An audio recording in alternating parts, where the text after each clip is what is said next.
Nalvadi Krishnaraja Wadiyar had appointed eminent divans who could bring into his vision into reality, and noted among them are Sir M. Vishveshwaraya and Sir Mirza Ismail. So today in this class we will know about Sir M. Vishveshwaraya and Sir Mirza Ismail. Okay.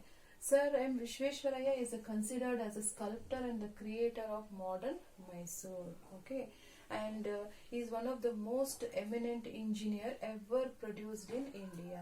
Okay. And he is also a man of principles and the discipline, you all know it. Okay. And he was also the chief excellent behind the architect. He was the chief excellent architect behind the construction of the Krishnarajasagara Dam, that is in Mandya districts, which helped to convert the barren land into a fertile land for farming. Understood all of you? He was the first chief architect for building the KRS Dam, okay, wherein it helped the farmers. That means he converted the barren land into a fertile land, which helped him to use this water for farming. Okay. He also worked as a chief engineer, as I told, from 1909 to 1912 under the Nalvadi Krishnaraja Wadiyar. Okay. So there is a famous declaration of Sir M. Vishveshwaraya, that is, industrialize or perish.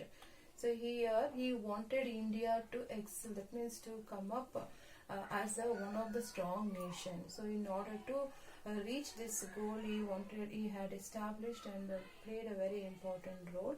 So let us see now what are his achievement, what is his role, and what are the impressive programs that he had implemented for the model of Mysore. Okay, he started a sandalwood factory at Mysore and a soap factory, leather processing and a metal factory, and also in order to provide a progressive measure to improve the trade and commerce, he also has established a Mysore Chamber of Commerce and Industries. So in order to reach this goal, he made primary education a compulsory and also gave importance to technical education. Okay, so you all understood.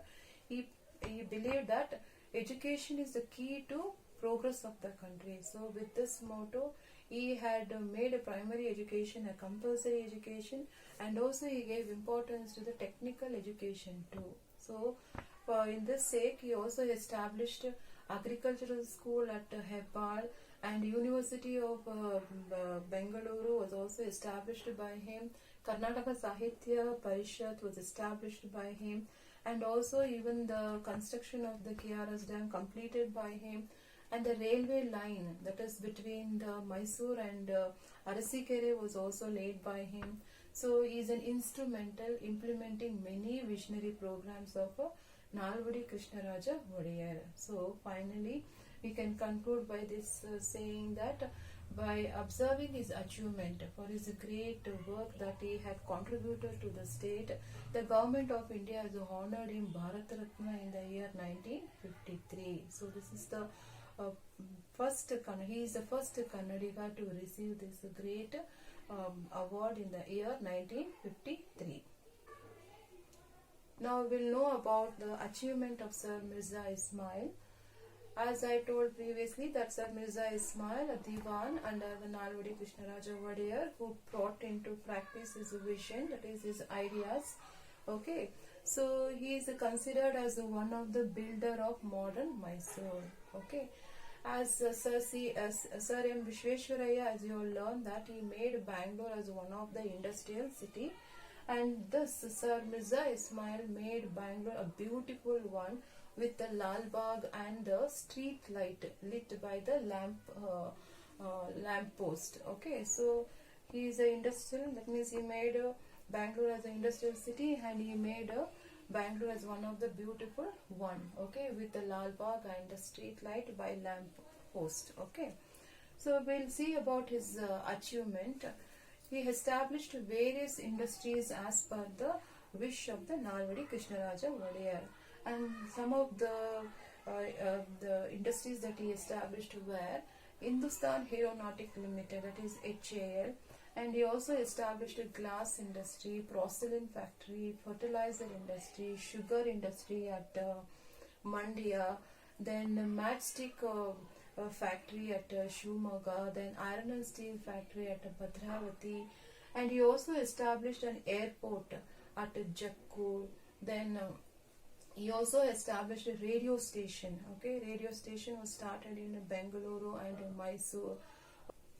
He also encouraged rural industry, and a khadi production center was also established by him.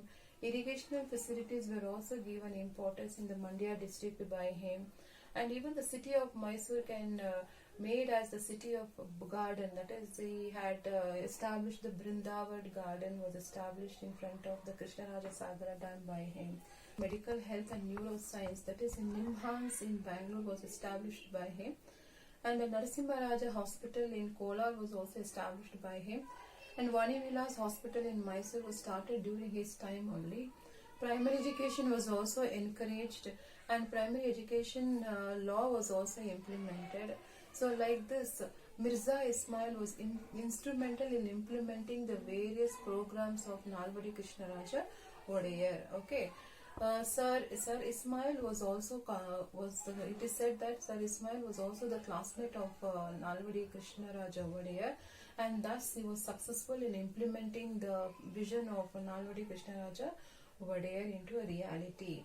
So after this, the Nalvadi Krishnaraja Wadiyar, Jayachama Rajendra Wadiyar came to the power, and he was the last ruler of the Mysore state.